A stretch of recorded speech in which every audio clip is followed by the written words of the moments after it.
Hey, so do you want to have some fun and make an impact in your life? Great, well that's why I resurfaced this video. Grab a pen and paper, you're gonna have to make a list.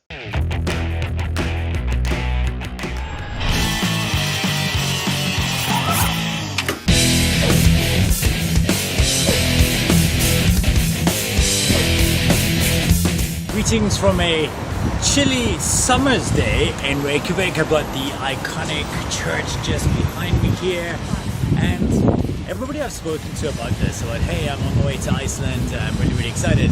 One of the first things that everybody always turns around to me and says is, oh, I'm dying to go to Iceland, that's on my bucket list. And what I want to talk to you about in this video is why I'm working through things on my bucket list and you're not. So why aren't you going? In fact, I want you to think for a second. Do you have a bucket list? Have you ever said to somebody, oh, that's on my bucket list? Let me ask you this. How many things on your bucket list have you done? And then let me ask you this. Do you have a bucket list?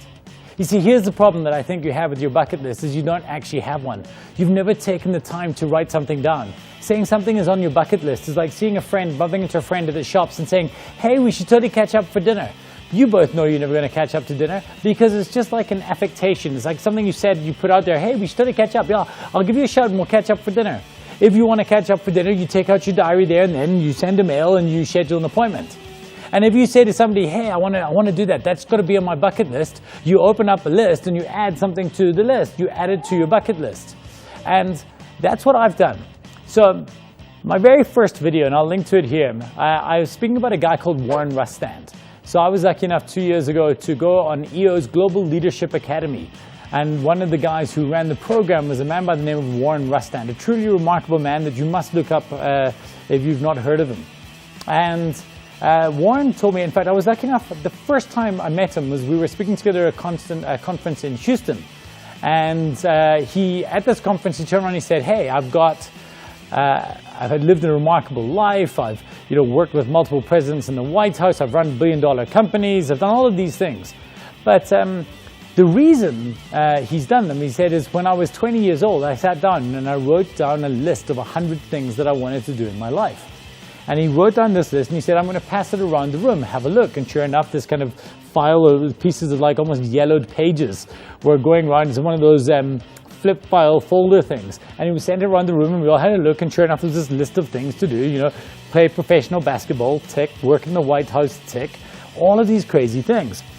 And I remember being inspired by it, but it was only really when I was with him in DC that he encouraged us all to sit there and to live lives of intention. And so I say, well, write down the stuff you want to do. If there's something you want to do in your life, put it to paper. One of the things on my list was visit Iceland in summer.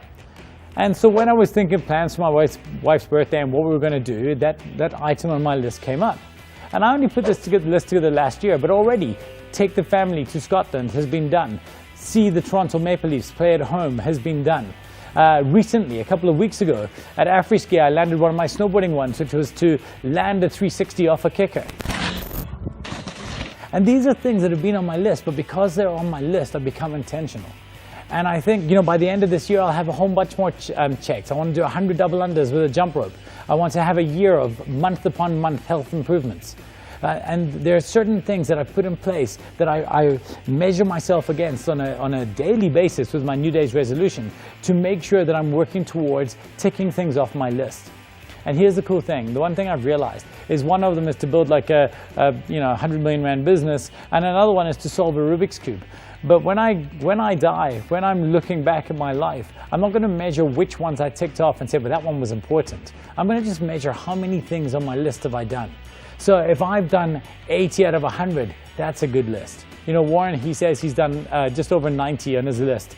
And there's a few more he'll still be able to do, and there's some that'll physically be impossible now. But like when he looks back at his life, he's done 90 of the things he set out to do when he was 18 years old. How many have you done? When the problem is that you haven't written it down. And that's what I want to implore you. Right now, I want you to sit down and look and to create a bucket list. I want you to create a list of, let's start with 5 things that I want you to leave in the comments of this video. A public commitment. Leave it on Facebook or on YouTube or wherever you see it. I want to see 5 things you want to add to your list. It could be travel related, it could be health related, it could be, one of the other ones for me this year was write a presentation book. I wanted a presentation company for 21 years. I put it off, but it was on my list. I was like, to hell with it. I'm going to write the book. I was on a speaking tour. I had some time, so I sat down on my lunches and I wrote the book. I want you to be intentional, because if you live a life of intention, if you have things that you're working towards, you'll get shit done. The reason you're not ticking things off on your bucket list is you don't actually have the list. Remedy that. Peace.